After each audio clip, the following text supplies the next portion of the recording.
Welcome, ladies and gentlemen. Today we're going to check out the Mirri healer build. This is pretty much my preferred companion setup. They just work best as a backup healer or healer in general.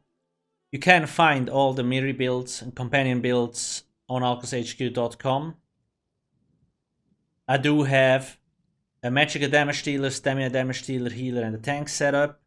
You can find all the gear as well as all the skill lines with a short explanation. It's all on alcasthq.com. On ESO Hub, you can also find the complete companion section with all the skill lines, guides, all the skills that Mirri has access to.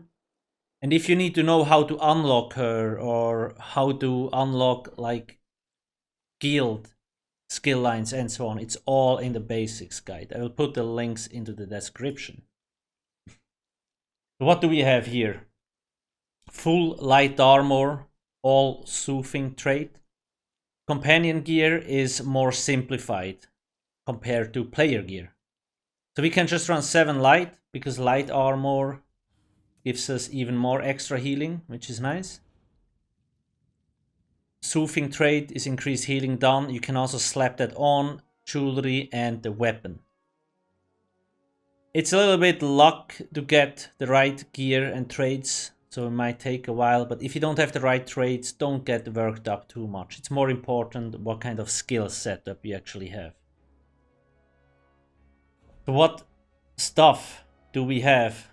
Let's start with the first ability. This is in the restoration stuff. Skill line, rejuvenation. This is a heal over time that heals for 11k over 8 seconds, has a 12 seconds cooldown. Another heal over time, blood transfusion, which is in Soul Thief. 16,000 health over 8 seconds and it has an 8-second cooldown. Then we do have Mystic Fortress. This is a 26k big boy shield that gets applied to you or the companion when you're below 25% health. If you're not dead by then, of course. But yeah, that shield is huge. Kind of like an emergency shield. Next up we have Parallel, which is a mage skilled ability. You could use another, you could slap on another heal here, but I like this because she casts that and we will get more ultimate. That way we can use our ultimate more often. Then we have Reverse Entropy, which is another mage skilled skill. This one heals for 16k over 8 seconds and has a 12-second cooldown. And the ultimate deals quite a bit of damage, but the main reason why we want it is because while she's casting the ultimate, we do 20% more damage on the enemy for 3 seconds. So it's a huge damage boost to the player. So the theme I'm going with is I have 3 heal over times. Heal over times, especially sticky ones on the player, are the most powerful heals in ESO. And you will see that in a second when we run through Oblivion Portal. These things actually get a great healing output. And then we have our emergency shield and the ulti chain pack, which is also cool. You can of course adjust this whatever floats your boat, but I do like the heal over times. They're just so juicy, and I can show you that in this screenshot. This is the Endboss in the Oblivion Portal, and you can see blood transfusion healed for so much, and we have Reverse Entropy and Rejuvenation. I of course adjusted my Nightblade build a little bit because usually I have my own heals. I removed most of them. I can show you here. Like usually I use Sap Essence instead of Firing, but Sap Essence heals for so much. So I just use Firing to test this out, and instead of Force Pulse I usually use Swallow Soul, because this one also heals. But I wanted to see how much healing the companion can do, and I honestly was surprised. Something you need to discuss? I never really dropped like below 50%, so the healing output was really good. Of course, I do spam my shield often. Harness Magica. if you want to get good at this game, you need to learn how to spam your juicy shield in the right moments, because that way you can never really die.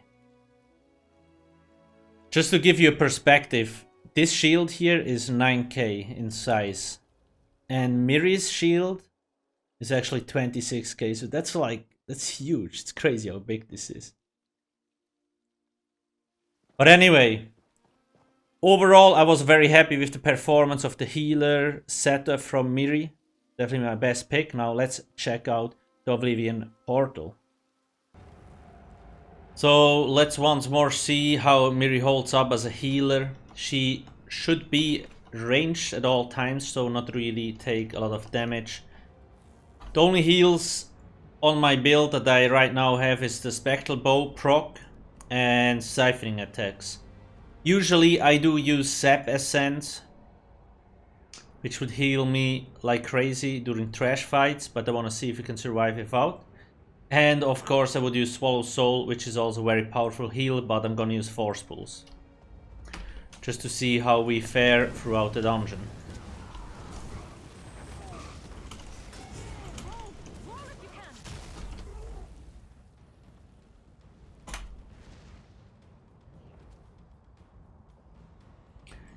Can see keeping the shield up at all times is the safest way to not die.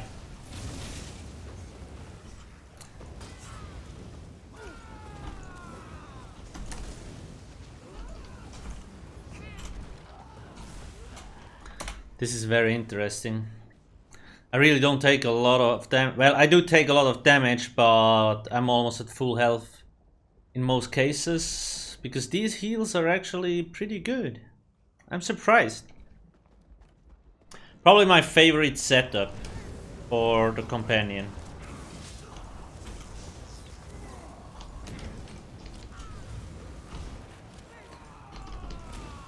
Let's see how this holds up on the last boss. So I would argue for newer players, companions are definitely better healers than like a Pale Order, because while the Pale Order is better for endgame folks because it's more reliable, once Mirri is dead, you don't get any heals. Pale Order will keep healing you. However, Pale Order is only really strong when you deal a lot of damage, and when you're a new player you might not deal a lot of damage. So Mirri will definitely be the better option. This guy is actually fairly dangerous, unless we can burn him into heaven before he does anything. Goodbye. So I had Siphoning attacks active now. I noticed in one of my earlier runs that it still prioritizes player heals, so once you're max health, like if you're getting healed to max health from player abilities, you won't really see the companion heals. Gotta keep that in mind if you do any testing on that stuff.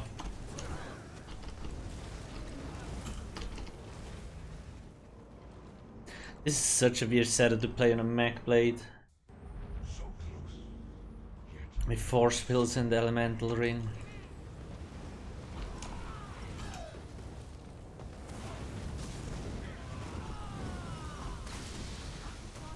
Didn't I pull these guys? Okay, there they come. They let me not block.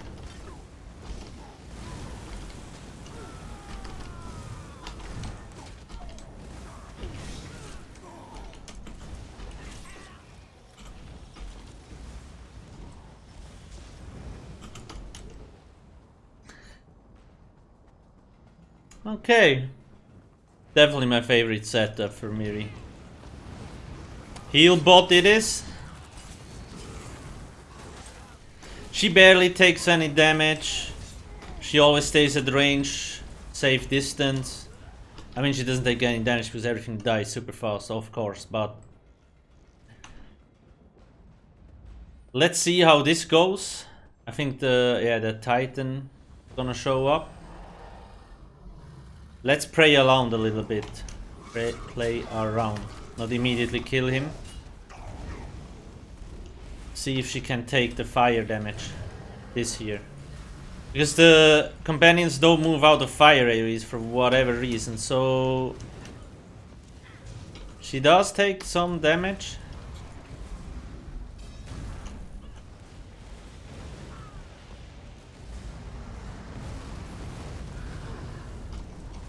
Keep your guard up until you've got your footing. But she's stunned. Doesn't get any damage for whatever reason. Yeah, interesting.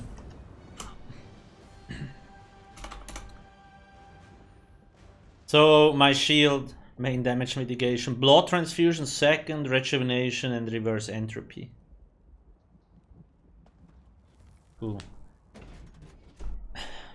Yeah, so in this kind of content, I don't really feel a need for any heals as long as Mirri is alive, actually. And that's the key word, as long as she's alive. For most player builds, this is actually kinda like the edge, these public dungeons. But I feel like as a healer, you could probably take her into a more difficult dungeon. And she actually won't immediately die like most other setups would. And give you heals.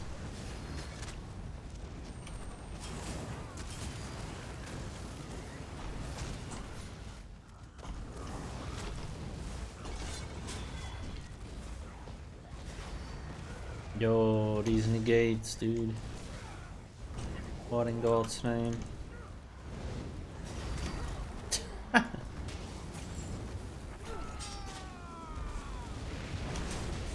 Yeah, I don't have any heals active, huh?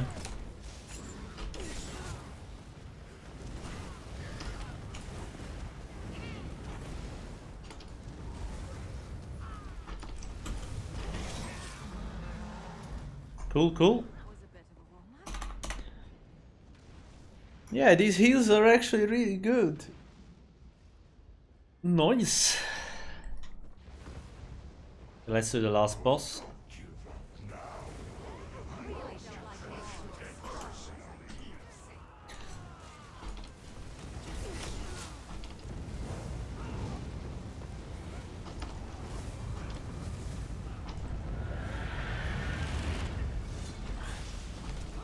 Let's see if she can hold up here.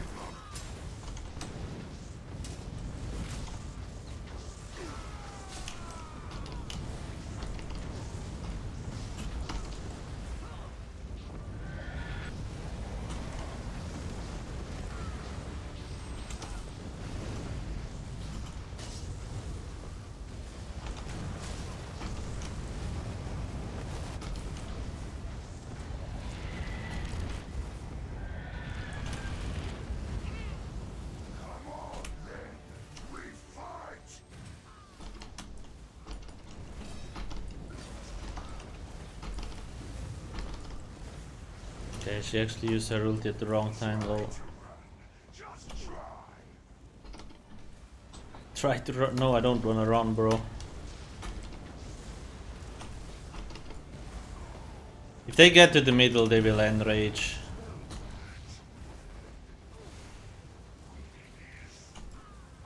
Let's actually get closer.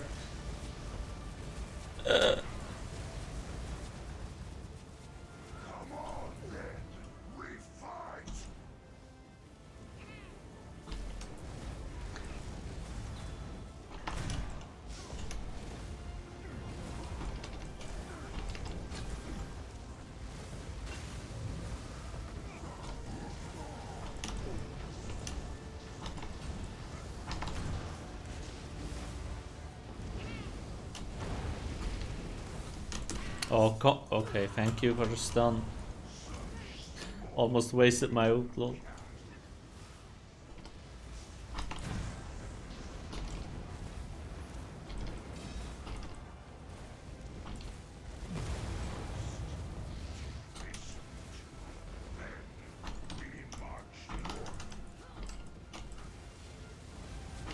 Let's just stand in the fire, whatever.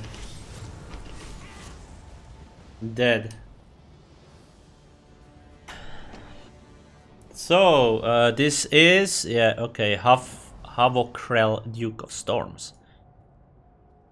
Blood Transfusion, Reverse and Rejuvenation, and Siphoning. That's siphoning up almost all the time, so these heals are actually fairly good, I like it. So the healer setup seems to be very, very nice. She stays at range, doesn't really take a lot of damage, and even if she does, her heals also heal herself and myself. So it's a win-win. Because as damage dealers or tanks, they don't heal that much. So they even, like, they die a little bit more. So this is definitely one of the more preferred setups. Before I showcase the outfits, make sure to go check out alcasthq.com and ESO-hub.com. Links are in the description as well.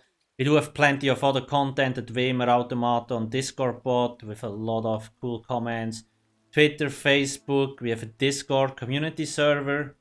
It has been growing a lot lately. You will always get all the juicy information here right away. Also when I stream, if you have questions, best to ask me there. As well as other things. Of course, don't forget to subscribe on my YouTube channel here on the main one. And I do have a second one where I upload past live streams. As well as Twitch, where I do the live streaming. So on myself, I have the Trefe Debutante Gone. Oh, I butchered that name. This is a new one from Blackwood. You need to get 50 scaly clove scraps, so it might take a while. Then we have the Scintillating Scarlet. Good lord, these names. And Blood Gold achievement. This one is from the Queenmaker achievement, sorry. Called Blood Gold Die. Silver Server Skin. This one from Asylum Sanctorium. Sanctified Silver.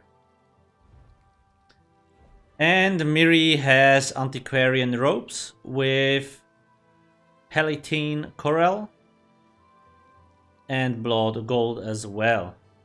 And the stuff, let me actually check. The stuff is the Celestial stuff that she's wearing right now with Blood Gold and twice Void Pitch. Thanks for watching and have a nice day. Cheers.